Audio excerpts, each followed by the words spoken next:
Selamat datang kembali di Gajah Berkokok, channel sharing, channel berbagi, umumnya tentang fotografi, khususnya tentang microstock, lebih khusus lagi tentang Shutterstock.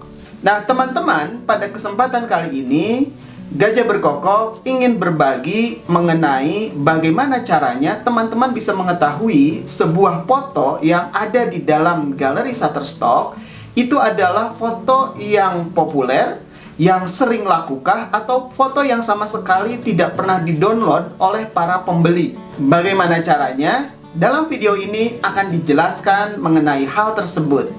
Tonton terus.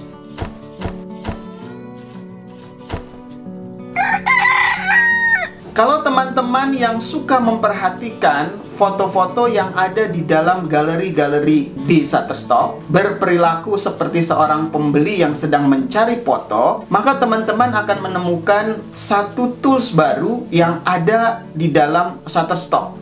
Tools itu namanya adalah Asset Data. Jadi teman-teman, kalau kita klik sebuah foto, lalu kemudian foto itu keluar, nah di bawahnya itu akan ada satu set informasi di bawah Asset Data. Nah, informasi inilah sebetulnya yang bisa kita gunakan untuk mengetahui apakah suatu foto ini sering dilihat oleh para pembeli, sering dibeli, atau sama sekali tidak pernah dibeli. Pertanyaannya, kenapa ini penting bagi kita untuk mengetahui hal ini? Nah, bagi kontributor, ini penting untuk memahami seperti apa sebetulnya foto-foto yang populer atau yang sering dibeli tersebut. Jadi kalau kita bisa mengetahui bagaimana karakter foto-foto yang disukai oleh para pembeli, maka kemudian ketika kita berkarya, kita akan bisa menjadikan itu sebagai benchmark, sebagai contoh, sebagai referensi, lalu kita membuat foto yang minimal sama baiknya dengan itu. Lebih baik lagi kalau kita bisa membuat foto yang lebih baik lagi. Nah, lalu kemudian teman-teman, bagaimana caranya membaca aset data itu sehingga kita bisa mengetahui suatu foto ini adalah foto yang laku atau foto yang justru tidak pernah dibeli oleh para pembeli. Nah, teman-teman, kalau teman-teman perhatikan ini, di dalam aset data itu terbagi ke dalam 3 informasi. Yang pertama adalah popularity, yang kedua usage, dan yang ketiga ini tanpa judul, tetapi saya menyebutnya label. Nah, ketiga informasi ini secara bersama-sama akan bisa memberikan informasi kepada kita apakah foto yang dilihat ini adalah foto yang laku atau foto yang justru tidak laku. Kita bahas satu-satu, teman-teman. Nah, ini kita lihat di dalam informasi tentang popularity. Apakah itu popularity? Nah, popularity di sini ini terkait dengan berapa views yang didapatkan oleh foto ini. Jadi artinya sudah seberapa banyak foto ini menarik perhatian para pembeli atau calon pembeli. Jadi misalkan ini ketika pembeli memasukkan sebuah keyword, lalu kemudian muncullah foto-foto tersebut di dalam halaman Shutterstock. Nah, foto yang diklik itu adalah views yang didapatkan oleh foto tersebut.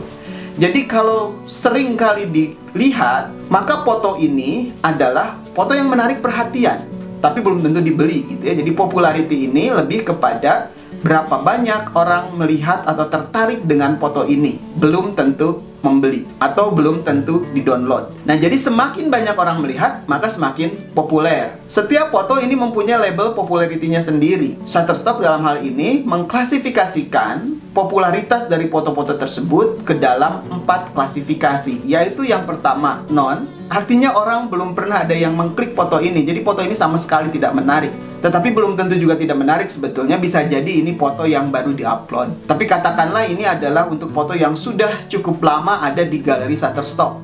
Jadi non itu artinya adalah belum pernah ada orang yang mengklik foto ini untuk melihat seperti apa foto ini, tidak hanya dalam wujud thumbnail, tetapi dalam bentuk preview yang lebih besar. Nah, kalau non artinya tadi tidak ada yang melihat, maka foto ini tidak menarik perhatian untuk orang lain. Jadi untuk kita sebagai kontributor, maka tidak perlu membuat foto seperti ini. Klasifikasi kedua adalah low. Jadi artinya ini ada orang yang mengklik, melihat, tetapi jumlahnya tidak banyak. Nah, kita tidak tahu juga tidak banyak ini berapa, tapi artinya ini dibandingkan dengan foto yang lain relatif lebih sedikit orang yang melihat atau orang yang tertarik dengan foto ini. Artinya juga foto ini cenderung tidak menarik perhatian para pembeli. Artinya untuk kita sebagai kontributor barangkali tidak usah membuat foto yang seperti ini. Nah, klasifikasi selanjutnya adalah medium. Medium ini artinya bahwa foto ini cukup banyak dilihat oleh orang. Jadi ini ada dalam kategori yang cukup banyak peminatnya, dan kemungkinan semakin lama akan semakin banyak peminatnya. Jadi kalau untuk referensi kita, foto yang masuk dalam kategori medium ini adalah salah satu yang kita bisa jadikan referensi sebagai foto yang sebaiknya kita bikin dan ada di dalam galeri kita. Dan yang terakhir teman-teman, ini klasifikasinya adalah high, atau sangat banyak orang yang melihat, orang tertarik dengan foto ini. Jadi kalau ada yang memasukkan keyword tertentu, foto ini muncul, maka orang akan cenderung mengklik foto ini, mempreview foto ini, melihat foto ini, dan kemungkinan besar semakin banyak orang yang melihat, maka semakin banyak orang yang akan membeli.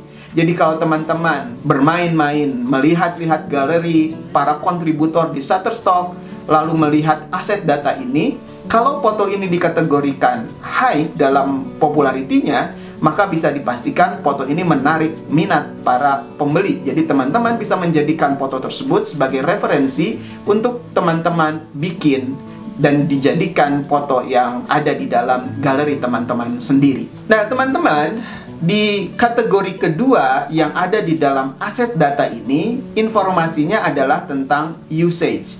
Ini berbeda dengan tadi popularity. Usage ini mengindikasikan penggunaan atau download atau pembelian.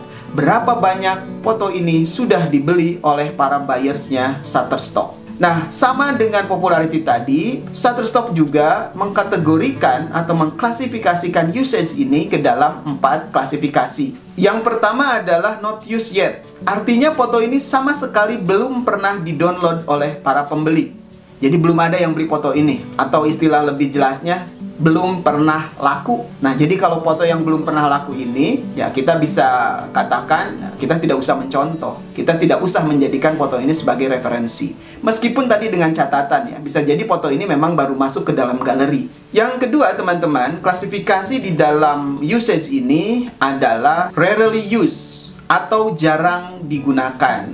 Ada yang beli tapi tidak banyak. Jadi artinya juga bahwa foto ini tidak laris-laris amat meskipun ada yang beli. Kalau mau dicontoh, boleh. Tapi sebaiknya kita contoh foto lain yang jauh lebih laku. Nah, inilah yang ada di klasifikasi yang ketiga. Nah, klasifikasi yang ketiga di dalam usage ini adalah commonly used. Commonly used itu artinya bahwa foto ini umum digunakan oleh para pembeli. Jadi, foto ini cukup laku. Foto ini cukup laris, artinya juga bahwa foto ini bisa kita jadikan referensi untuk kita berkarya ke depan, bisa membuat foto yang seperti itu, minimal sama baiknya dengan itu. Lebih baik lagi kalau kita bisa membuat yang lebih bagus dari foto yang berlabel commonly used itu tadi. Dan terakhir teman-teman, yang keempat, klasifikasi di usage ini adalah often used. Artinya, foto ini sering digunakan oleh para pembeli, sering di-download oleh para pembeli. Jadi pembeli suka dengan foto ini. Foto ini adalah foto yang dicari oleh para pembeli, para buyers di Shutterstock, ataupun bisa jadi juga di Microstock yang lain. Jadi teman-teman, kalau mau berkarya, buatlah foto yang seperti itu. Kita lihat gagasannya gitu ya. Artinya juga bukan membuat foto yang persis seperti itu, tapi kita lihat gagasannya. Kita lihat bagaimana komposisi foto tersebut, kita lihat bagaimana permainan warna di dalam foto tersebut, kita lihat bagaimana ekspresi yang ada di dalam model itu, bagaimana penggayaan, bagaimana pencahayaan, dan yang lain sebagainya yang membuat foto itu jadi menarik. Nah, jadi kita bisa belajar dari foto tersebut. Kita pilih foto-foto di dalam galeri-galeri yang ada di Shutterstock itu yang usage-nya adalah often. Artinya ini adalah foto yang laku. Nah, yang terakhir teman-teman, di dalam aset data ini ada satu kotak lagi. Shutterstock tidak memberikan judul untuk itu, tapi saya menyebutnya label atau julukan gitu ya kepada foto-foto tersebut. Jadi ini adalah kombinasi dari popularity sama usage. Lalu kemudian foto ini masuknya ke dalam kategori apa? Atau diberi label apa oleh Shutterstock? Ada 5 label yang diberikan oleh Shutterstock kepada foto-foto yang ada di dalam galerinya. Nah, yang pertama adalah first look. Artinya foto ini baru sekali dilihat atau baru beberapa kali saja dilihat, belum ada yang download. Jadi ini foto baru biasanya gitu ya, atau foto yang baru menarik perhatian para pembeli. Nah, ini juga berarti foto ini memang masih dalam proses untuk bisa menjadi laku, atau bisa jadi memang tidak akan pernah laku. Jadi kalau kita lihat fotonya tidak menarik, tidak perlu kita jadikan referensi. Label yang kedua adalah rare gem. Ini artinya bahwa foto ini mulai menarik perhatian orang. Foto ini popularitinya ada dalam kategori low atau medium, tetapi belum ada yang beli. Jadi orang sudah mulai melihat foto-foto ini, tapi belum tertarik untuk membeli. Ada ketertarikan, tetapi orang belum merasa banyak yang butuh untuk membeli foto tersebut. Label berikutnya adalah insight. Insight ini adalah foto yang sudah cukup banyak orang lihat, juga ada yang membeli, tapi belum banyak-banyak amat gitu ya. Jadi foto ini menarik perhatian orang, menarik juga untuk digunakan, tetapi belum begitu populer, dan juga belum banyak penggunaannya. Jadi ini foto yang sedang-sedang saja. Ya, kalau kita di perjalanan atau dalam suatu event ada hal-hal yang seperti ini, ya boleh kita foto saja gitu. Kita foto, kita bikin karyanya. Nah, ini tetap bisa laku meskipun memang lakunya tidak banyak. Tetapi artinya untuk foto-foto yang seperti ini, yang kita buat sebaiknya adalah foto-foto yang effortless. Jadi artinya kita tidak menggunakan banyak sumber daya untuk mendapatkan foto ini, tetapi foto ini tetap bisa menghasilkan sesuatu meskipun tidak banyak. Label berikutnya adalah rising star. Jadi ini foto atau dia sebut aset yang mulai muncul, naik ke permukaan, mulai banyak digemari oleh orang, mulai banyak dilihat dan juga banyak di-download, tetapi belum luar biasa banyak ya. Nah, ini udah commonly used dan juga popularitinya medium atau high. Sehingga foto ini adalah foto yang sebaiknya teman-teman buat. Jadi teman-teman perlu membuat foto-foto yang seperti ini. Ini foto yang akan laku kemudian. Saat ini sudah mulai laku dan secara tren kelihatannya akan terus menjadi foto yang laku. Jadi ini foto yang perlu dicontoh untuk dibuat. Nah, yang terakhir teman-teman, labelnya adalah superstar. Jadi artinya dia memang luar biasa. Foto ini dilihat oleh banyak orang. Setiap kali keyword muncul, foto ini muncul, orang tertarik untuk mengklik. Lalu kemudian juga orang membeli foto ini. Jadi foto ini adalah foto yang benar-benar dicari di microstock. Jadi foto-foto seperti inilah yang harus teman-teman bikin. Jadi teman-teman, itulah aset data. Satu tools baru yang ada di dalam Shutterstock, khususnya adalah di Shutterstock untuk pembeli. Tapi teman-teman bisa jalan-jalan, bisa melihat itu. Ini menarik menurut saya, karena tadi bisa memberikan informasi kepada kita, foto mana yang sebetulnya dicari oleh pembeli, foto mana yang tidak dilirik oleh para pembeli. Buat kita, ini akan menjadi referensi.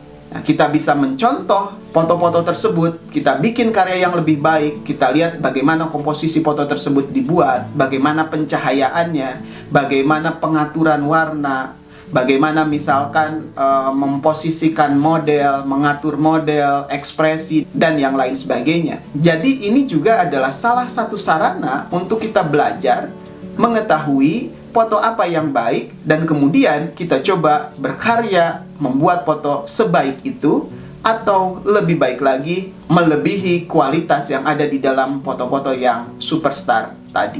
Nah teman-teman, kalau kita mempunyai banyak foto dengan kategori superstar, maka earning kita juga akan naik menjadi superstar. Nah, demikianlah teman-teman sharing dari Gajah Berkokok kali ini. Semoga teman-teman bisa terinspirasi, teman-teman bisa menemukan foto-foto yang menurut teman-teman baik dijadikan referensi. Lalu kemudian teman-teman bisa membuat foto-foto sebaik itu. Dan kemudian galerinya menjadi semakin kaya, foto-fotonya semakin berkualitas, semakin banyak yang download, dan earning juga menjadi semakin banyak. Demikian teman-teman. Semoga tetap sehat, tetap kreatif, tetap berkarya. Salam Gajah Berkokok.